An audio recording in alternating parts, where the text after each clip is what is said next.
ومن يطع الله والرسول فأولئك مع الذين أنعم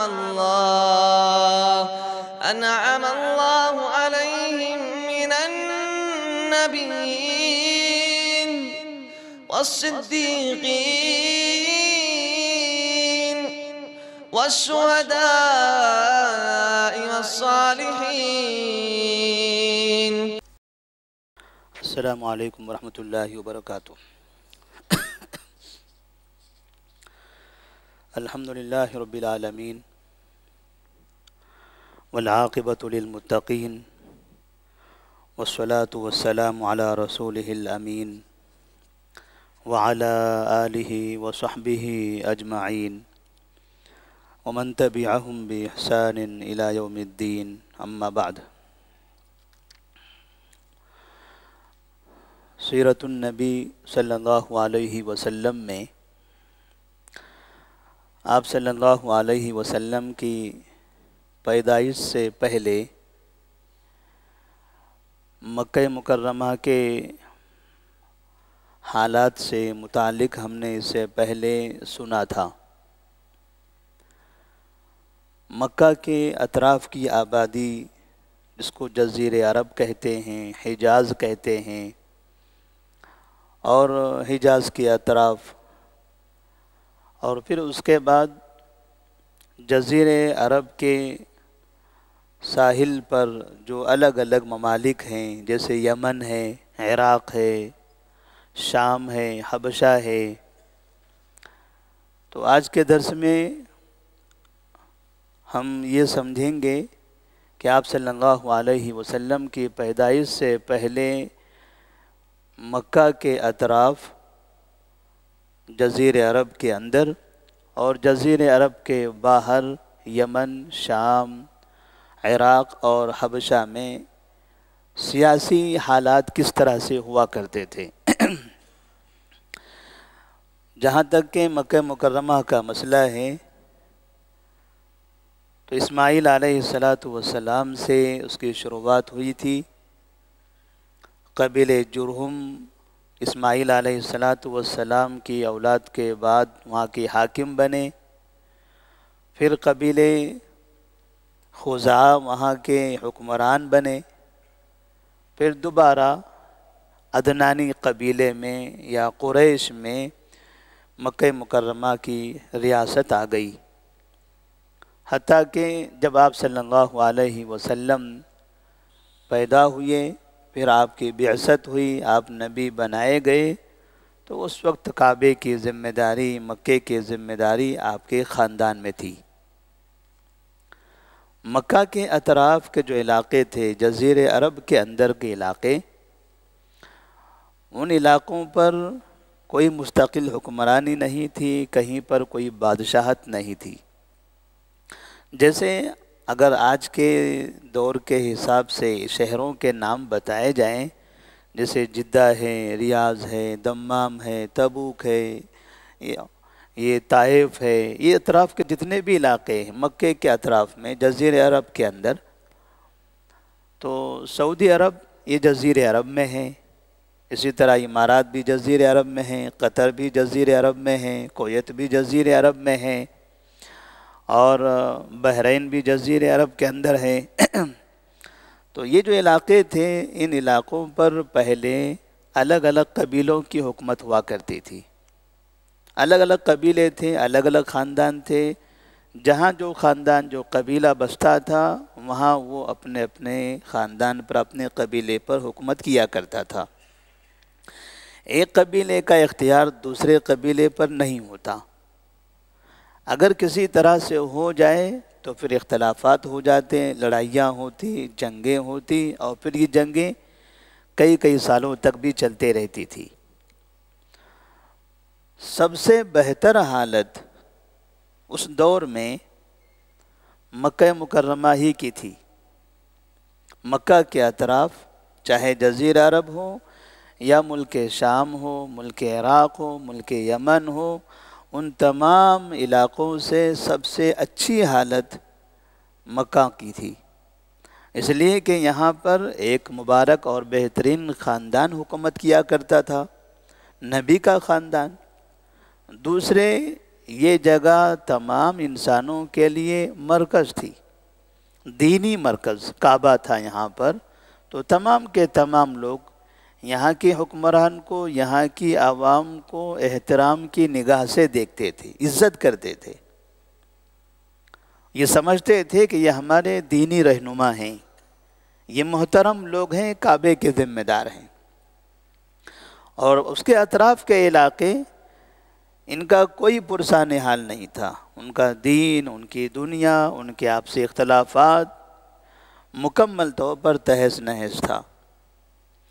اگر اس کے اور باہر نکل کر جائیں، ملک یمن کا حال دیکھیں، تو ہم نے ابتدائی تاریخ یہ پڑھی ہے کہ ملک یمن سے ہی قبیلہ جرہم آیا تھا، اور ملک یمن میں ہی قحطانی رہا کرتے تھے، اصل عرب وہیں پر تھے۔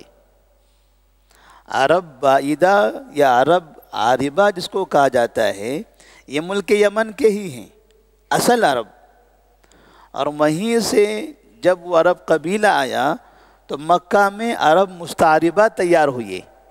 اسماعیل علیہ السلام نے جب عربی سیکھی، ان کے ساتھ رہنے لگے، ان سے نکاح ہوا اور ایک نسل چلتی رہی، تو یہاں سے عرب مستعربہ شروع ہوئے، ورنہ اس سے پہلے عرب عاربہ جو اصل عرب ہے وہ یمن میں تھے۔ لیکن یمن کے بھی حالات صحیح نہیں تھے۔ جب ہم نے دیکھا قبیلے جرہم وہاں سے نکلے ہوئے ہیں، قبیلے خزاعہ وہاں سے نکلے، اس کا مطلب یہ ہے کہ یمن کے حالات اچھے نہیں تھے، تو ایک ایک قبیلہ وہاں سے نکل کر ادھر ادھر منتقل ہو رہا تھا، وہاں کے حالات، سیاسی حالات کی خرابی کی وجہ سے۔ اور الگ الگ قوموں کی وہاں حکمرانی رہی ہے، کبھی وہاں یہودیوں کی بھی حکومت رہی۔ سورۃ البروج میں ہم نے ایک واقعہ سنا ہے اصحاب الحدود کا، والسماء ذات البروج والیوم الموعود وشاہد ومشہود قتل اصحاب الاخدود النار ذات الوقود، کہ بڑا سا گڑھا کھود دیا گیا تھا، اس میں آگ لگائی گئی تھی اور اس میں مومنین کو ڈالا جا رہا تھا۔ یہ جو واقعہ ہے، یہ واقعہ یمن کا ہے، تقریباً 523 عیسوی کا واقعہ ہے۔ نبی کریم صلی اللہ علیہ وسلم کی پیدائش ہوتی ہے سن 571 عیسوی میں، آج 2021 ہیں، 571 عیسوی میں آپ صلی اللہ علیہ وسلم پیدا ہوئے، تو 523 عیسوی میں یہ واقعہ یمن کے اندر پیش آتا ہے۔ یہودیوں نے نجران کے جو عیسائی تھے، نصارہ تھے، جو عیسیٰ علیہ السلام کے دین پر عمل کرتے تھے، ان لوگوں کو ان کے دین سے ہٹا دینا چاہا، لیکن وہ اپنے دین پر ثابت قدم رہے، یہاں تک کہ وہ جلنے کے لیے بھی تیار ہو گئے، اور یہودیوں نے ایک بڑی تعداد میں ان کو آگ میں جھونس دیا۔ اس کے بعد حبشیوں کی حکومت آئی، یہودی یہاں سے غائب ہو گئے، یہودیوں کا خاتمہ ہوا، جنہوں نے یہ ظلم کیا تھا ان کا وہاں سے خاتمہ ہو گیا۔ حبشیوں کی حکومت آئی، یمن والوں کو ایسا محسوس ہوتا تھا کہ پھر یہ کم سے کم بہتر رہیں گے۔ ان حبشیوں میں پھر ایک ایسا حبشی پیدا ہوا جس نے سیدھے کعبہ پر حملہ کرنے کی کوشش کی، اور وہی جس کو ہم ابرہہ کہتے ہیں، ہاتھی والا۔ الم تر کیف فعل ربک باصحاب الفیل الم یجعل کیدہم فی تضلیل وارسل علیہم طیرا ابابیل ترمیہم بحجارۃ من سجیل فجعلہم کعصف مأکول۔ نتیجہ کیا ہوا؟ کعصف مأکول، یعنی بھوسا بن گئے مکمل۔ ایسی تباہی ہوئی، انہیں لگتا تھا کہ ہاتھی ایک بڑا جانور ہے، اور یہ جو بڑا جانور ہے ہاتھیوں کا، یہ مکہ کے لوگوں نے تو دیکھا نہیں ہے، یہاں تو اونٹ ہوتے ہیں، بکریاں ہوتی ہیں، یہاں ہاتھی نہیں ہوتے ہیں۔ جب یہ ہاتھی دیکھیں گے کالا سا، بڑا سا، عجیب و غریب ڈیل ڈول والا، تو سب ڈر جائیں گے، اونٹ بھی ڈر جائیں گے، جانور ڈر جائیں گے، انسان ڈر جائیں گے۔ لیکن اللہ تبارک و تعالیٰ نے معمولی پرندے بھیجے، ان پرندوں کے پیروں میں کنکریاں تھیں، ان کنکریوں سے وہ ان ہاتھیوں کو مار رہے تھے کہ جتنے تکبر کے ساتھ، بڑے پن کے ساتھ تم کعبے اللہ کے گھر پر حملہ کرنے آئے تھے، اتنے ہی معمولی چیز سے تم کو تباہ کر دیا گیا، تمہاری کوئی حیثیت نہیں ہے۔ یہ بڑے سے بڑے جانور، بڑی سے بڑی مخلوق، اللہ کے سامنے اس کی کیا حیثیت ہے؟ مارنے والے پرندے تھے، بڑے ہاتھی بھی نہیں تھے، اور جن سے مارا گیا ہاتھیوں کو کوئی توپ بھی نہیں داغے گئے، بلکہ معمولی کنکر سے مارا گیا۔ اگر توپ داغا جاگا تو چھتڑے اڑتے، ہڈیاں الگ الگ ہوتی، کنکریوں سے مارنے سے بھوسے بن گئے۔ یعنی کس طرح سے اللہ تبارک و تعالیٰ نے ان کا نتیجہ بنایا، یہ پورا کا پورا واقعہ عبرتناک ہے۔ تو یہ حبشیوں کی جانب سے، حبشہ کا ایک شخص جو تھا ابرہہ، جو یمن کا گورنر تھا، اس نے کعبے پر حملہ کرنے کی کوشش کی، اللہ تبارک و تعالیٰ نے اس کو برباد کر دیا۔ اس کے بعد وہاں فارسیوں کی حکومت آئی۔ ملک عراق کے جو فارسی تھے، ان لوگوں نے یہاں پر اپنی حکومت بنائی، اور یہ حکومت اس وقت تک باقی رہی جب تک کہ نبی کریم صلی اللہ علیہ وسلم کی بعثت ہو گئی۔ جب آپ کی بعثت ہوئی، آپ نبی بنائے گئے، پھر آپ نے اسلام کی دعوت کو عام کیا، تو وہاں فارسیوں کا جو آخری گورنر تھا اس نے اسلام قبول کر لیا، اور اس طرح سے پھر یمن کا پورا علاقہ اسلام میں داخل ہونے لگا۔ اس کے برعکس جزیرے عرب کے شمال میں، نارتھ میں ملک شام ہے۔ ملک شام کا حال یہ تھا کہ یمن سے جو عرب قبیلے سفر کر رہے تھے، کچھ قبیلے تو مکہ آ گئے تھے، پھر مکہ کے حالات بھی خراب ہو گئے، قبیلے جرہم خزاعہ آپس میں لڑنے لگے۔ ان دونوں کی لڑائی میں وہاں کے عدنانی جو باشندے تھے، یہ سب کے سب وہاں سے نکلنے لگے۔ قصی بن کلاب کے بارے میں ہم نے بتایا تھا کہ اس نے اطراف کے وہاں کے جو قبیلے تھے ان کو جمع کیا تھا، اس کا مطلب سب نکل چکے تھے یہاں سے۔ اور قبیلے خزاعہ کے لوگ، قبیلے جرہم کے لوگ، ان لوگوں نے باقاعدہ زمزم کو بند کر دیا اور چلے گئے۔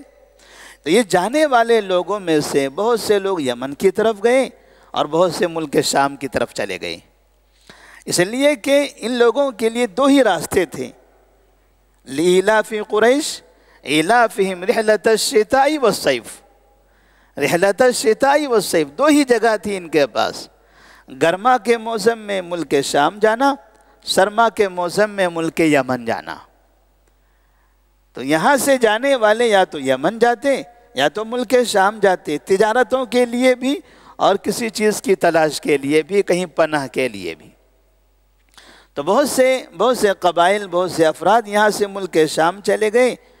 انہی میں سے ایک مشہور خاندان تھا آل غسان کا، وہ خاندان بھی وہاں پر آباد ہوا، اور آخر تک یہ عرب خاندان کی حکومت وہاں پر رہی۔ لیکن ملک شام بھی پرسکون علاقہ نہیں رہا، وہاں بھی حکومتیں تبدیل ہوتی رہی، آپس میں لڑائیاں ہوئی، ایک حکومت آتی تھی، دوسری جاتی تھی، دوسری جاتی تھی، تیسری آتی تھی، اس طرح سے، لیکن آخر تک کہ عرب وہاں حاکم رہے۔ تیسری جگہ تھی ملک عراق۔ عراق پر مکمل فارسیوں کا غلبہ تھا، شروع سے لے کر آخر تک یہاں فارسی غالب رہے۔ اور ہم نے دو مشہور طاقتیں سنی تھی، آج کے دور میں دو مشہور طاقتیں ہم سنتے ہیں دنیا کے اندر، جو اتفاق سے آپس میں آج کل متحد نہیں ہیں، اختلاف ہو رہے ہیں۔ ایسے لوگ جب آپس میں اختلاف کرتے ہیں تو کہیں دوسروں کا فائدہ ہوتا ہے، تو کبھی کبھار ظالموں کا آپس میں اختلاف کرنا بھی مظلومین کے لیے، معصومین کے لیے فائدہ مند ہوتا ہے۔ تو دنیا کی دو بڑی طاقتیں آپس میں ٹکرا رہی ہیں، ایک دوسرے کے مخالف ہیں سیاسی حساب سے، اقتصادی حساب سے، تو دوسرے کمزور ملکوں کو ان کا فائدہ ہوتا ہے۔ اگر ظالمین جب تک متحد رہے، ظالمین اگر متحد ہوں گے، ایک ساتھ مل کر رہیں گے، تو انسانوں کا جینا دوبھر ہو جائے گا، چاہے شہر میں ہو، چاہے ملک میں ہو، چاہے دنیا میں ہو۔ اس لیے ظالموں کا آپس میں ٹکرانا بہت ضروری ہے، تب جو غریب ہیں، جو فقیر ہیں، کمزور لوگ ہیں، انہیں یا تو یہ پناہ دے گا یا تو وہ پناہ دے گا۔ یہ کہے گا ہمارے بن جاؤ ہم تمہاری مدد کریں گے، وہ کہے گا نہیں ہمارے ساتھ آ جاؤ ہم تمہارا ساتھ دیں گے۔ تو کہیں نہ کہیں سے ان کو ساتھ ملے گا، ان کی مدد ہوگی اور ان کی زندگی سکون سے چلے گی۔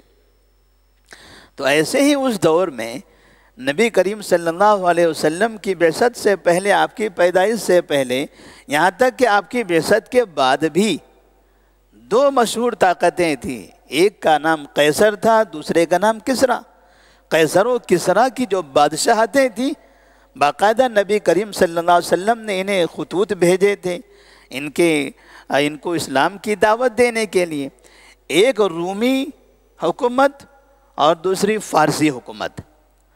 قیصر جو رومی حکومت تھی اور کسریٰ جو فارسی حکومت تھی۔